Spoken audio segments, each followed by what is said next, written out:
طبعا عارفين الحرب النفسيه اللي ما بين الليكرز والوريورز. في المباراه الثانيه راح ستيف كير سنتر الوريورز كيفن لوني وبدا بتشكيل هجومي 4-1، والليكرز بيقع في غلطه الدبل تيم على كيري، والوريورز هنا اتاحت لهم الفرصه لوجود 4-3 في كذا فرصه، لكن على مدار المباراه تفوقوا بسبب توهج كلاي تومسون الخرافي على مدار المباراه وتسجيله 8 من 11 على 3. والله نسبه مطهر ديتول دي يا جماعه. وعلى الناحيه الثانيه مستوى خرائي من ديفيز سواء باضاعته الهجمات او التيرن اوفر. قبل البدايه ما تنساش لايك وشير على الفيسبوك او اشتراك في القناه اذا كنت بتسمعنا من اليوتيوب، ويلا بينا نبدا الحلقه.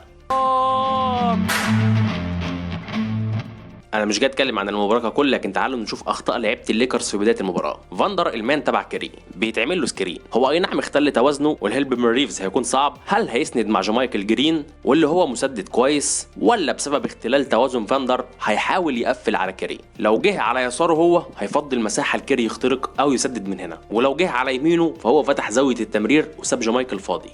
وبالطبع كيري بيباصي لجمايكل 3-2. ريفز بيجري علشان يسند مع جرين الفاضي، وبطبيعه الحال مش هيلحقه، لكن ديفيز هنا بيعمل ايه؟ لا منه قفل على جرين ولا منه قفل التسديد على جمايكل، واقف بيتمنظر علشان جمايكل يباصي لجرين اللي ريفز ما بيكونش لاحقه وبيسددها في السله. سكرين من جرين وديفيز بيقدم الهلب. روح بقى فاندر مع جرين، لا بيقرر يجري ورا كيري علشان يسيب جرين فاضي للي بياخد الكرة.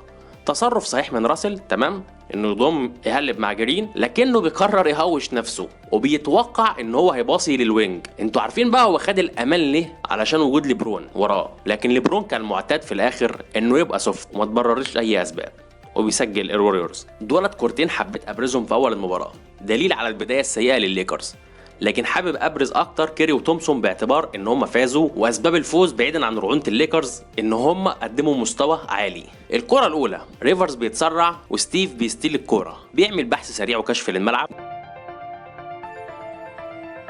وبتجيله المساعده من تومسون اللي ما بيسميش. الكره الثانيه ومهاره رائعه من كيري اللي بيسحب اكبر قدر من اللعيبه معاه، قطع باص رائع تسجيل. الكورتين دولت هم ملخص المباراة. ستيفن كيري الرائع كبوينت جارد مهاري ومسدد ممتاز وبصير رائع، 20 نقطة و3 من 6 على 3 مع تقديم 12 اسيست. اما الثاني هو كلاي تومسون و30 نقطة و8 من 11 على 3. زي ما قلنا دي نسبة ديتول، اغلبهم من وضع الحركة خرافي. يا ترى بقى مين هيكسب جيم 3 في لوس انجلوس؟ ده اللي المباراة مخبئة. وفي النهاية احب اقول ان ليبرون بدأ بمستوى هجومي رائع وكان مسجل 23 نقطة بنسب عالية، لكن الفرق الكبير من الوريورز قضى نفسيا على الليكرز، ونحب نبروز الثلاثية ديت كمثال. سلام.